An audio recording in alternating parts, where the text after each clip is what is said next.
Olá pessoal, como vão vocês? Eu espero que cada um esteja muito bem. Vamos para mais uma semana nesse distanciamento social. Nós ainda não podemos retornarmos à sala de aula, então vai mais um vídeo para que essa semana vocês consigam adquirir mais conhecimento. Essa semana a nossa aula é um pouco diferente. Eu não sei se vocês se recordam, mas há quase um mês atrás eu passei umas atividades para vocês fazerem, e a última questão dessas atividades era a possibilidade de cada um de vocês fazer uma pergunta para mim sobre a disciplina do ensino religioso. Então, essa questão vocês fariam qualquer pergunta, qualquer dúvida que vocês tivessem. E ao final desse ciclo de um mês, eu estaria recebendo essas perguntas de cada unidade e faríamos os vídeos respondendo as perguntas. Ou seja, essa semana então eu recebi várias perguntas, né? Então fique muito atento porque a sua pergunta ela vai ser respondida nesses vídeos de hoje e a gente vai fazer um compilado de 2 vídeos. Por quê? Foram muitas perguntas enviadas e a gente tem que manter uma média de duração do vídeo entre 15 minutos, não pode ultrapassar 20 minutos. Como foram muitas perguntas, muitas dúvidas, nós faremos uma divisão em 2 vídeos. Então, fique tranquilo, eu espero que os vídeos não fiquem cansativos para vocês, mas hoje, após a exibição dos 2 vídeos, nós não teremos nenhum texto reflexivo e nem as atividades. Por quê? Os 2 vídeos eles demandarão esse tempo que a gente tem disponível para a aula em vídeo, certo? Então, a partir de agora, fique bem atento ao vídeo, porque a pergunta que você mandou para mim, ela será respondida hoje, tá bom? Então, vamos para a primeira pergunta. Como eu combinei com vocês, vocês poderiam fazer qualquer tipo de pergunta, qualquer curiosidade, desde que tivesse a ver com a nossa disciplina, ensino religioso, é claro. E eu combinei também que eu não falaria o nome do aluno que fez a pergunta, ok? Então eu lerei a pergunta e em seguida a resposta. Então a primeira pergunta que nós vamos começar é: o que é Deus? Eu recebi essa pergunta sobre o que é Deus, né? Uma curiosidade de muita gente. Então, o que é Deus ou quem é Deus? Né? Esse Deus que a gente conhece, que a gente lê, que é o Deus com a letra maiúscula, né? O D maiúsculo, que é um nome próprio, por isso que o D é maiúsculo, tá? Algumas pessoas falam assim: ah, isso é um preconceito, é uma religião, os cristãos estão impondo que o Deus é maior, por isso que o D é com letra maiúscula, para desmerecer os deuses das outras religiões que são apresentados com a letra minúscula, isso é preconceito, isso é discriminação religiosa. Não, não é nada disso, tá? Quando vocês leem Deus com a letra D maiúscula, é porque é um nome próprio, não é somente um substantivo. Por exemplo, o meu nome é Mateus. Então, Mateus começa com letra maiúscula, com M maiúsculo. Deus é maiúsculo porque esse Deus que nós estamos tratando é o Deus do cristianismo, do judaísmo, do islamismo. É considerado aquele Deus que criou o universo, né? Um Deus supremo, então é um nome próprio. Os outros deuses, eles têm outros nomes. Por isso que eles não começam com letra maiúscula, o Deus. Por quê? O Deus Sol, por exemplo. Sol, Lua, Vaca, eles não iniciam com letra maiúscula porque não é um nome próprio. É um substantivo, então são letras minúsculas, tá? Porém, quando referimos a eles como um Deus, aí sim você vai escrever Deus com letra minúscula, porém Sol com letra maiúscula, se você está tratando dele como um Deus, porque aí ele deixa de ser um substantivo e passa a ser um nome próprio. Então essa questão que Deus com letra maiúscula é discriminação, qualquer outro tipo de coisa, não é. A explicação simples e prática é essa, ok? Então, continuando. Esse Deus, né, com letra maiúscula, que foi feita a pergunta, é o Supremo, é o Criador do Universo. É aquele descrito lá no livro, seguido pelos cristãos, pelos judeus, como o Criador do Universo. Aquele que viu a terra numa escuridão e disse: haja luz, e houve luz, criou os animais, criou o homem. Então, ele é descrito para a gente como o Deus Supremo, o Criador do universo. Então, ele não tem princípio e ele não tem fim. Ele é eterno. Nada veio antes dele. Ele sempre existiu e sempre existirá. Ele é onipotente. O que quer dizer isso? Que ele tem todo o poder. Ele é onipresente, ou seja, ele está em todos os lugares ao mesmo tempo.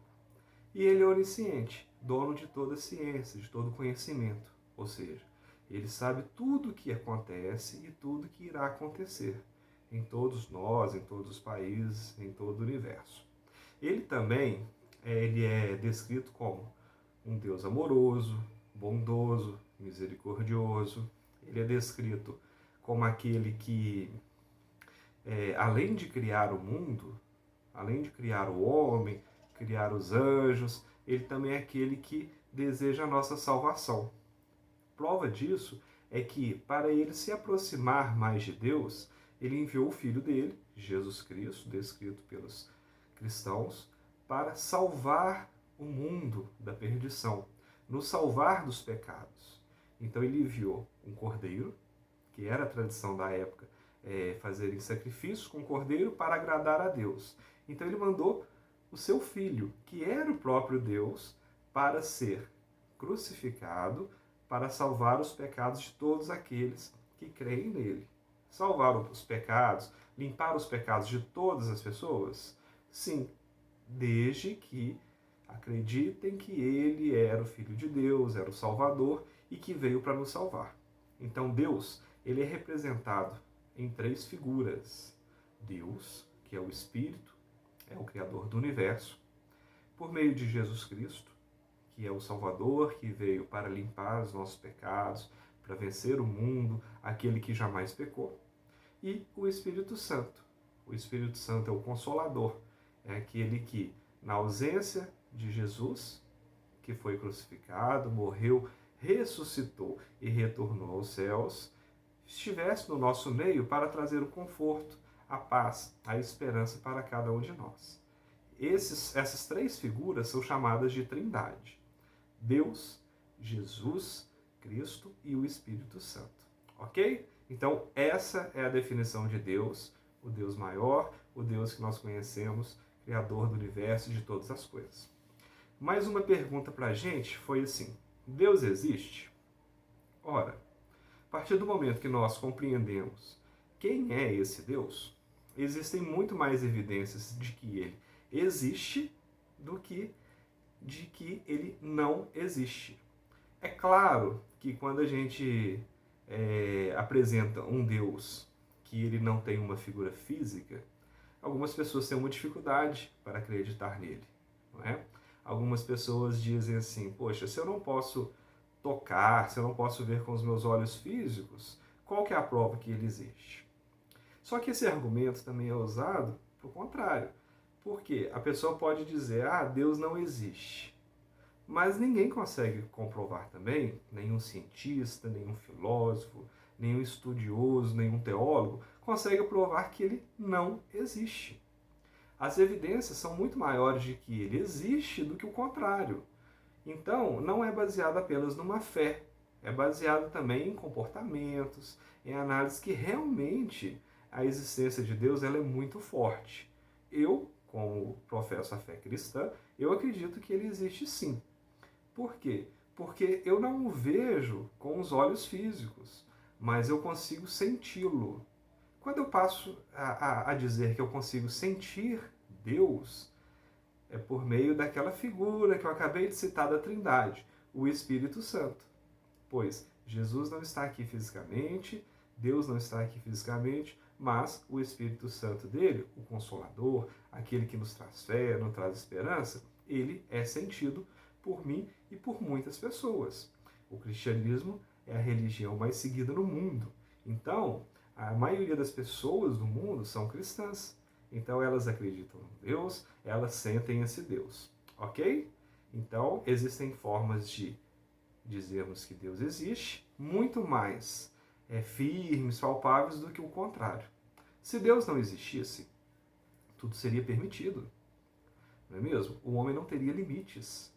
Não existiria a noção de certo ou errado, de justo, de injusto, de correto, de certo, de retidão. Não, tudo seria permitido. Qual seria o sentido da gente fazer algo correto se não tivesse um Deus que é ciente de tudo, algum Deus que nos norteia sobre o caminho certo? Por isso que a gente fala, os indícios que Deus existe são muito mais fortes do que aqueles que ele não existe, ok? Mais uma pergunta, Jesus é Deus?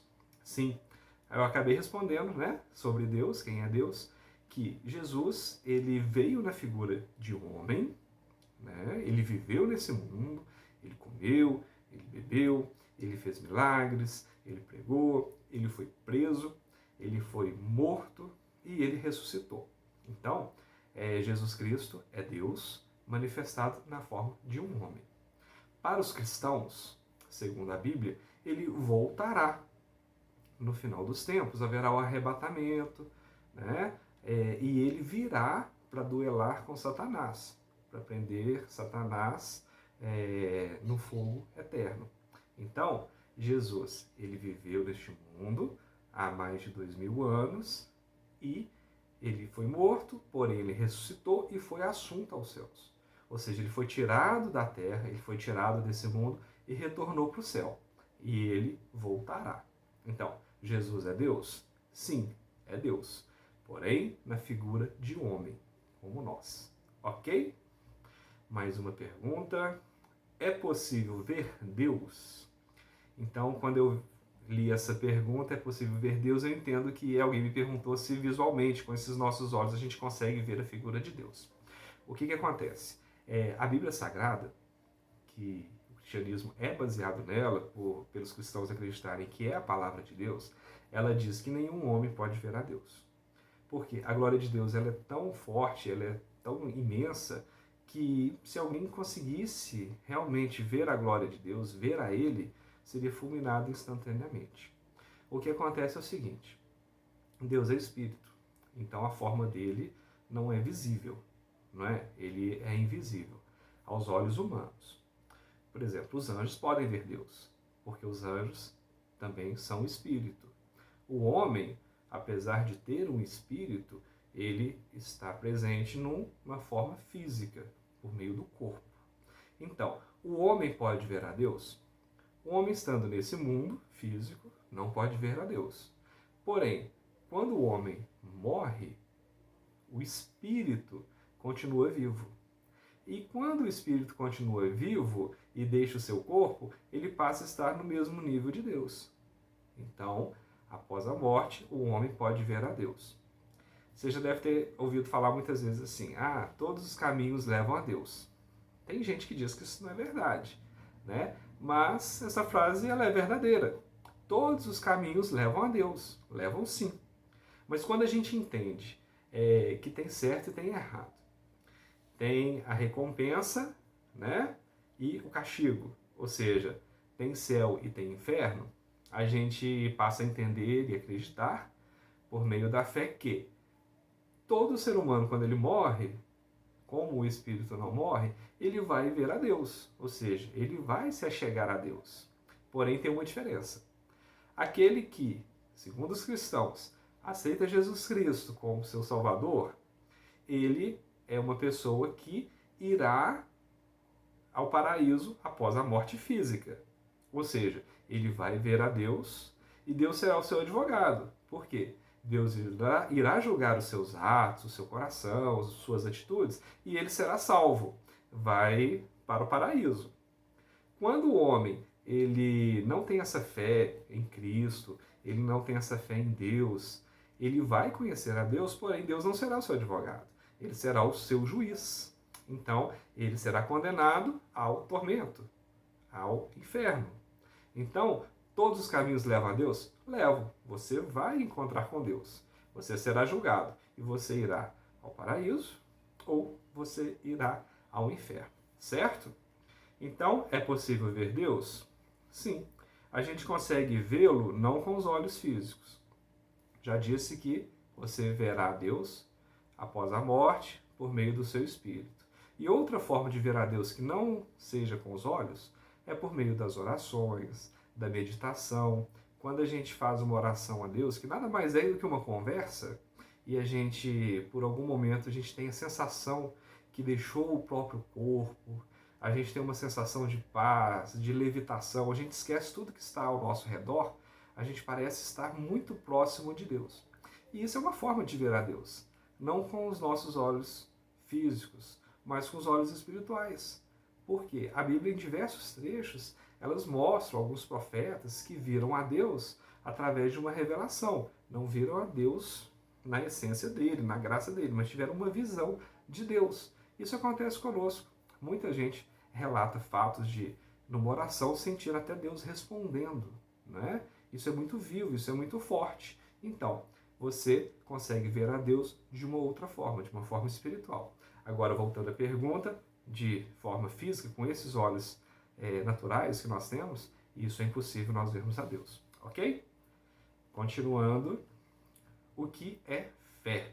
Olha só, essa pergunta é muito legal e tem uma definição sobre fé. Como a gente fala de ensino religioso, eu vou pegar uma definição que está na Bíblia, tá? No livro de Hebreus, no capítulo 11, versículo 1, a definição de fé é essa. Ora, a fé é o firme fundamento das coisas que se esperam e a prova das coisas que não se veem. Então, vou repetir. O que é fé? Ora, a fé é o firme fundamento das coisas que se esperam e a prova das coisas que não se veem. O que quer dizer isso? Fé é confiar em Deus para tudo, né? No mesmo livro de Hebreus, mas um pouco antes, no capítulo 10, versículo 38, diz assim: mas o meu justo viverá da fé, e se ele recuar, a minha alma não tem prazer nele. Então, o que está escrito aqui no livro de Hebreus?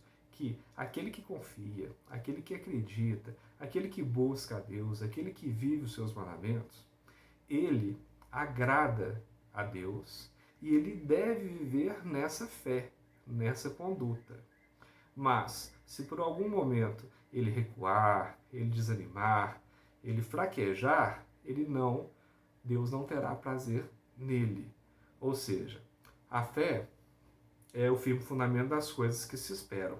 Ou seja, eu espero alcançar alguma coisa que eu não consigo ver, que eu não consigo tocar, mas eu tenho certeza que eu vou alcançar. Isso é a fé. Quando você fala, poxa, eu não estou num caminho legal, eu quero ter uma mudança de vida, eu quero prosperar, eu quero dar alegria à minha família, eu quero mostrar para os meus amigos que ainda há solução para mim, eu quero mostrar para todos aqueles que me criticaram, aqueles que me julgaram, para todos aqueles que falam de mim, que eles estão errados, que eu posso mudar, que eu posso ser diferente. Isso é fé. Isso é fé.